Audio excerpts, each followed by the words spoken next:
بسم اللہ الرحمن الرحیم۔ السلام علیکم، ویلکم ٹو مائی چینل۔ امید کرتی ہوں کہ آپ سب خیر و عافیت کے ساتھ ہوں گے۔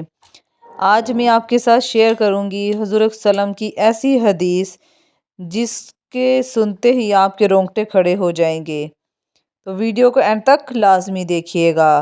حضرت ثوبان رضی اللہ تعالیٰ عنہ سے روایت ہے کہ رسول اللہ صلی اللہ علیہ وآلہ وسلم نے فرمایا، میں اپنی امت میں سے ایسے لوگوں کو جانتا ہوں جو قیامت والے دن اس طرح سامنے آئیں گے کہ ان کی نیکیاں تہامہ پہاڑ کے برابر ہوں گی۔ اللہ تعالیٰ ان کی نیکیوں کو ہوا میں بکھر جانے والے غبارے کی مانند غارت کر دے گا۔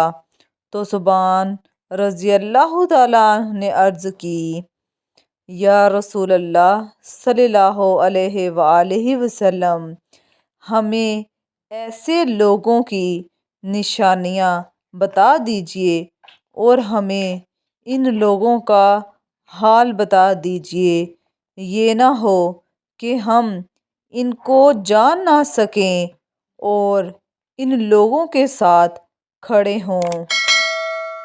رسول اللہ صلی اللہ علیہ وآلہ وسلم نے ارشاد فرمایا،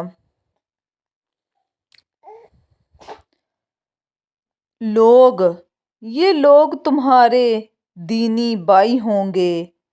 تم لوگوں کی پہچان یعنی کہ اسلام میں ہی ہوں گے اور رات کی عبادت بھی ایسے ہی کریں گے کہ جیسے تم کرتے ہو، راتوں کو قیام کریں گے، مگر ان کا عالم یہ ہوگا کہ جب وہ تنہائی میں ہوں گے تو ایسے کام کریں گے جن کو حرام قرار دیا گیا ہے اور حرام کردہ چیزوں کو استعمال کریں گے۔ اللہ تعالیٰ ہم سب کو اس کے اوپر عمل کرنے کی توفیق عطا فرمائے اور ان بری عادات اور اللہ تعالیٰ نے جن حرام کاموں سے ہمیں منع کیا ہے ان سے رک جانے کی توفیق عطا فرمائے۔ میری اس ویڈیو کو لائک ضرور کیجیے گا اور اپنے دوستوں کے ساتھ شیئر کیجیے گا تاکہ دین کی تعلیم دوسرے لوگوں تک بھی پہنچ سکے۔ بہت شکریہ۔